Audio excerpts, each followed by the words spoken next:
Welcome to Center Seat. Let's bring in our panel tonight. Syndicated columnist George Will, Mara Eliason, national political correspondent of National Public Radio, syndicated columnist Charles Krauthammer, and in the center seat tonight, we welcome Kentucky Republican Senator Rand Paul. Senator, thanks for being here. Glad to be with you.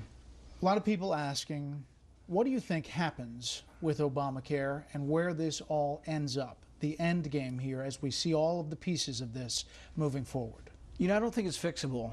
And I think that most of the fixes coming from the executive are unconstitutional. One of the clear separations of powers was that the legislature was supposed to legislate and the president wasn't. He's essentially amended Obamacare maybe 20 some odd times, and I don't think he's allowed to. And so I think it needs to be decided in court. But I think his fix, saying, oh, you can still sell these insurance policies, well, they've quit selling these insurance policies. They're not going to all of a sudden call you up and say, oh, yeah, we can give you the cheaper policy, when they know President Obama is actually forcing them into the more expensive policy within a year. But do you think that the administration, the president, will somehow back down, realizing that the thing's not coming together, or do you think that it's going to take an effort some other way? Well, you know, I had predicted 2 weeks ago that within a month he would do something. Within 2 weeks he did something because it was so horrendous. You know, they were repeating over and over again that he had promised you could keep your doctor, and apparently it isn't true. The other thing that hasn't been reported enough is that we actually had a vote in the Senate. This isn't part of the original Obamacare. It's a regulation passed 3 months later, and we voted to try to get rid of the rule to say you couldn't be canceled. Every Republican said we didn't like the rule and voted against it.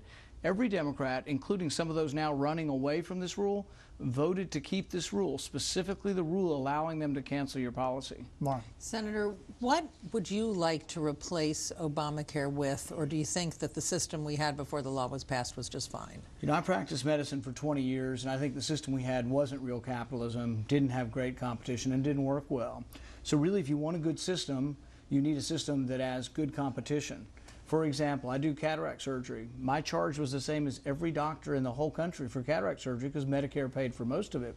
If you were to double magically the number of ophthalmologists in one night, we'd spend twice as much and the price would be the same because prices don't go up and down. That's a true marketplace.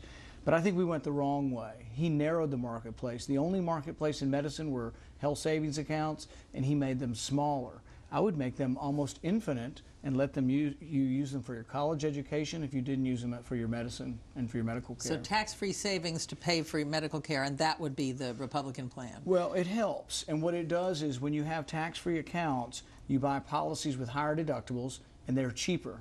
Under Obamacare, you have higher deductibles, and they're not cheaper because they mandate that it covers 15 different items that you have to have. So a 24-year-old single guy has to have dental coverage for his kids that he doesn't have, and pregnancy coverage for the wife he doesn't have. And so under our system, you'd have higher deductibles but lower premiums, but you'd have more freedom as to how to spend your money. Charles.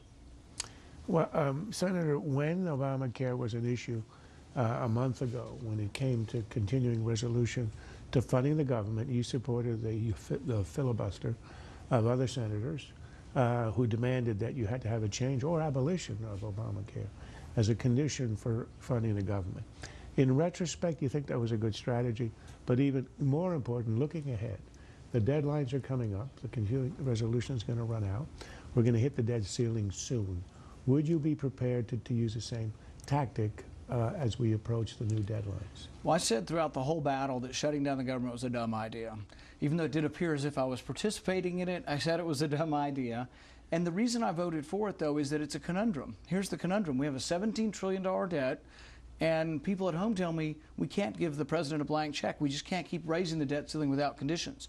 So unconditionally raising the debt ceiling, nobody at home wants me to vote for that, and I can't vote for that. But the conundrum is if I don't, we do approach these deadlines. So there is an impasse. In 2011, though, we had this impasse, and the president did negotiate. We got the sequester.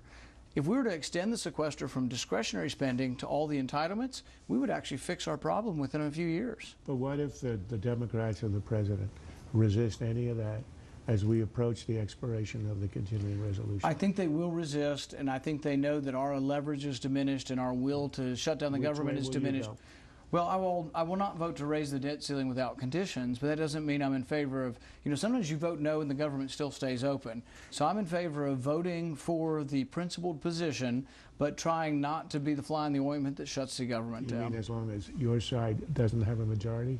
Well, that's the difficulty because we have the majority in the House and we're a minority in the Senate. So that is the difficulty. When we got out of the impasse last time, it took mostly Democrats and some Republicans. If it's a tie, I predict that's what it will take again. If it's a tie and you're the deciding vote, which one do you want? If it's a tie in the deciding vote, I have to vote for what everybody in Kentucky wants, and that's that we cannot raise the debt ceiling unconditionally. George. You begin this evening by saying what the president is doing when he revises the language of the law, and this is the president without a line item veto even to change numbers, is unconstitutional. However, if he gets away with it and it becomes established practice, then it becomes constitutional by default, and the Supreme Court will not intervene to referee this dispute between the branches. What can be done? Well, I think, I'm not sure I know the answer to that because I keep asking lawyers and I ask friends in the Senate who are constitutional lawyers, how do we get standing to adjudicate this question? And most of them say it's very difficult, if not impossible. And so I don't know how you answer this. But to me, it's one of the fundamental tenets of our country is the separation of powers, that legislature, in fact, Montesquieu said that if you allow the executive to legislate, you're essentially allowing him to become tyrannical. So we have to do something about it. I think there should be an avenue through the Supreme Court, but so far I haven't discovered how we would do it. The president has now defined success down. That is, a 20% failure rate is considered a success. But if that fix produces that result, 80% in, 20% out, the adverse selection it gets worse. That is, premiums will go up in the next year. Right. Can you see any way of avoiding either higher subsidies at that point to make the premiums affordable or price controls? And can you see either of those getting through Congress? No, and that's why I wonder whether he does that unilaterally too. And if we keep getting unilaterally closer and closer to a single payer system, but you've hit the nail on the head. Young people aren't buying this now. We're trying to force them by penalizing them, but even the penalty's not enough. But if young people don't buy it, the price in a year, it's going to be even higher for the young, healthy people, and it will essentially be a high-risk pool, which is very expensive to cover, and then the prices go higher and higher and higher, and the only fix become more mandates. But that's why it's important. Some people have said the discussion over Obamacare isn't about health care. It's about freedom of choice versus coercion. The president is coercing you into 4 plans, and he's telling you exactly what you have to buy. This is extraordinary in our country, and that's why the whole Supreme Court case was something that was incredibly important, and I'm still incredibly disappointed at the outcome. Senator, we asked some people to tweet in questions to you. One of them from Mock Tink writes this: do you think that the two sides can get a budget done, or are we doomed to a continuing resolution for the rest of President Obama's term in office? Doomed. Period. Well, the reason is that, for example, the budget in the House doesn't raise taxes. The Republican budget doesn't raise taxes. The Senate budget raises taxes $1 trillion. Splitting the middle of this isn't acceptable, to us, because we think raising taxes again is bad for the economy. So I don't think we're going to vote for a $500 billion tax increase. In fact, I don't think Republicans are going to vote for a tax increase. So continuing resolutions go on. But here's where some of the blame lies. If you did individual appropriation bills, you wouldn't have a continuing resolution.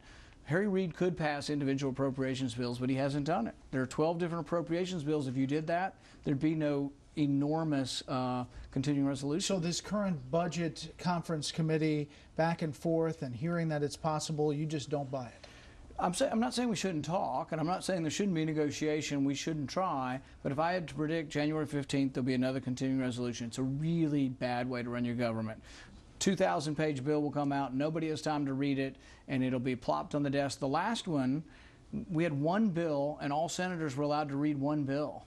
So all of our staff were in there looking over his shoulders trying to read a 2,000-page bill, and that's why stuff gets stuck in the dead of night. That goes, how did that get in there? Oh, surprise, surprise. That was in the bill. I didn't know that. Senator, stand by if you would. We will talk foreign policy and a couple of other questions on Center Seat here on Special Report.